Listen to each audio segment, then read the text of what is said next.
Assalamualaikum warahmatullahi wabarakatuh. Selamat sore. Kami dari kelompok 4D. Kali ini kami akan menyampaikan berita sejarah mengenai kebijakan yang pernah diterapkan oleh pemerintah kolonial Belanda di Indonesia, yaitu sistem tanam paksa.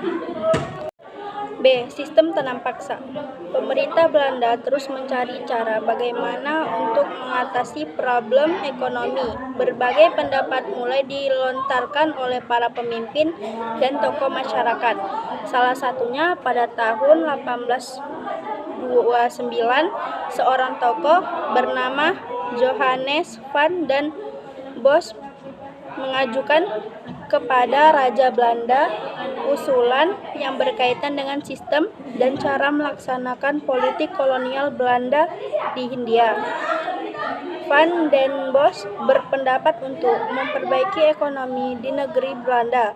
Di tengah jajahan harus dilakukan penambahan tanaman yang dapat laku dijual di pasar dunia sesuai dengan keadaan di negara jajahan. Maka sistem penanaman harus dikembangkan dengan memanfaatkan kebiasaan kaum pribumi atau petani, yaitu dengan kata kerja prodi. Oleh karena itu, penanaman yang dilakukan para petani itu bersifat wajib. Kita, orang Indonesia, menyebut sistem ini dengan nama sistem tanam paksa. Van den Bosch menggunakan prinsip bahwa daerah jajahan itu fungsinya sebagai tempat mengambil keuntungan bagi negeri induk. Diibaratkan oleh Baun, Jawa adalah gabus tempat Nederland mengapung. Jadi dengan kata lain, Jawa harus dieksploitasi semaksimal mungkin untuk keuntungan negeri penjajah. Dapat dikatakan Jawa dimanfaatkan sebagai sapi perahan. Konsep Bosch itulah untuk kemudian dikenal dengan kultur stelsel tanam paksa.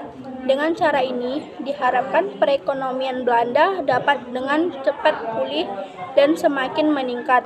Bahkan dalam satu tulisan, Van den Bosch membuat suatu perkiraan bahwa dengan tanam paksa, hasil tanaman ekspor dapat ditingkatkan sebanyak kurang lebih F15 sampai F20 juta setiap tahun.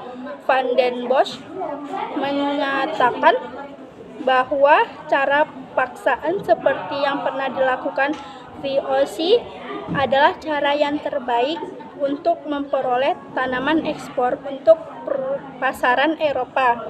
Dengan membawa dan memperdagangkan hasil tanaman sebanyak-banyaknya ke Eropa, maka akan mendatangkan keuntungan yang sangat. 1. Ketentuan tanam paksa. Raja William tertarik serta setuju dengan usulan dan perkiraan Van den Bosch tersebut. Tahun 1830, Van den Bosch diangkat sebagai gubernur jenderal baru di Jawa. Setelah sampai di Jawa, Van den Bosch segera mencanangkan sistem dan program tanam paksa.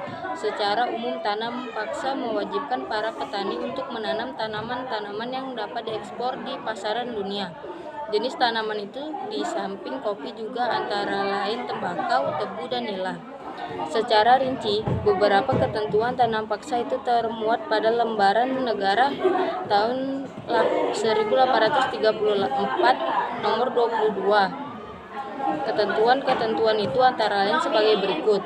A. Penduduk menyediakan sebagian dari tanahnya untuk pelaksanaan tanam paksa. B.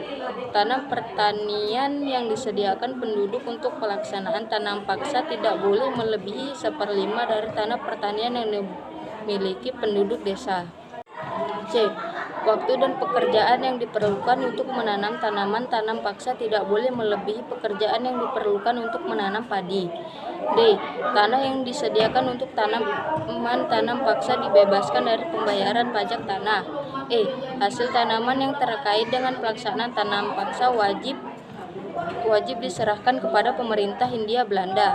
Jika harga atau nilai hasil tanaman ditaksirkan melebihi pajak tanah yang harus dibayarkan oleh rakyat, maka kelebihannya akan dikembalikan kepada rakyat. F. Kegagalan panen yang bukan disebabkan oleh kesalahan rakyat petani menjadi tanggungan pemerintah. I. Penduduk desa yang bekerja di tanah-tanah untuk pelaksanaan tanam paksa berada di bawah pengawasan langsung para penguasa pribumi, sedangkan pegawai-pegawai Eropa melakukan pengawasan secara umum. Dan H. Penduduk yang bukan petani diwajibkan bekerja di perkebunan atau pabrik-pabrik milik pemerintah selama 65 hari dalam 1 tahun. Menurut apa yang tertulis di dalam ketentuan-ketentuan tersebut di atas, tampaknya tidak terlalu memberatkan rakyat. Bahkan pada prinsipnya, rakyat boleh mengajukan keberatan-keberatan apabila memang tidak dapat melaksanakan sesuai dengan ketentuan. Ini artinya ketentuan tanah paksa itu masih memperhatikan martabat dan batas-batas kewajaran nilai-nilai kemanusiaan. 2A. Pelaksanaan tanam paksa. Menurut Van den Bosch, pelaksanaan sistem tanam paksa harus menggunakan organisasi dan kekuasaan tradisional yang sudah ada. Dalam hal ini, para pejabat bumi putra, kaum priai, dan kepada desa memiliki peran penting. Mereka ini sangat diharapkan dapat menggerakkan kaum tani wajib menanam tanaman yang laku di pasaran dunia. Kekuasaan mereka harus diperkokoh dengan cara diberi hak pemilik atas tanah dan hak-hak istimewa yang lain. Para penguasa pribumi akhirnya lebih menjadi alat kolonial. Dengan demikian, masyarakat umum sudah kehilangan pemimpin untuk menjadi tempat berlindung di negerinya sendiri. Berkaitan dengan pengarahan tenaga kerja melalui kegiatan seperti sembatan, gotong royong, maupun gugur gunung merupakan usaha yang tepat untuk dilaksanakan. Dalam hal ini, para pengusaha pribumi, priai, dan juga kepada desa sangat sentral. Kemudian kepala desa di samping sebagai penggerak para petani juga sebagai penghubung dengan atasan dan pejabat pemerintah. Oleh karena itu, posisi yang begitu penting itu, maka kepala desa tetap berada di bawah pengaruh dan pengawasan para pamong praja. Para penguasa pribumi dan juga kepala desa ini dalam menjalankan tugasnya juga mendapatkan bonus atau kultur prosentan dari pemerintah.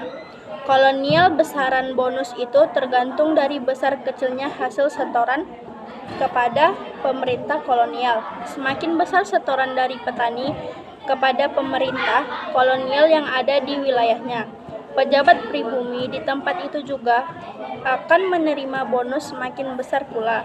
Hal inilah yang mendorong terjadinya berbagai penyelewangan dalam pelaksanaan tanam paksa. Para penguasa pribumi demi mengejar kultur prosentan yang besar, kemudian memaksa para petani di wilayahnya untuk menanam tanaman yang diwajibkan dalam sistem tanam paksa sebanyak-banyaknya agar dapat menyetorkan hasil yang besar kepada pihak kolonial. Sistem kultur prosentan inilah kemudian mendorong terjadinya berbagai penyelewangan dalam pelaksanaan tanam paksa. Beberapa penyelewangan itu diantara dapat dicontohkan sebagai berikut. Beberapa penyelewangan itu antara dapat dicontohkan sebagai berikut. A. Menurut ketentuan tanah pertanian yang disediakan. Beberapa penyelewangan itu antara dapat dicontohkan sebagai berikut. A. Menurut ketentuan tanah pertanian yang disediakan penduduk untuk kepentingan tanam paksa tidak melebihi 1/5 dari tanah pertanian yang dimiliki petani. Tetapi kenyataannya lebih dari 1/5, 1/3, bahkan ada yang setengah, dan daerah tertentu ada yang lebih dari setengah tanah yang dimiliki petani. B. Menurut ketentuan waktu yang diperlukan untuk menanam tanaman untuk tanam paksa tidak boleh melebihi waktu untuk menanam padi. Ternyata dalam pelaksanaannya waktu yang digunakan untuk menanam tanam bagi tanam paksa melebihi waktu penanaman padi. Sekian berita yang kami sampaikan. Wabillahi taufik wal hidayah. Wassalamualaikum warahmatullahi wabarakatuh.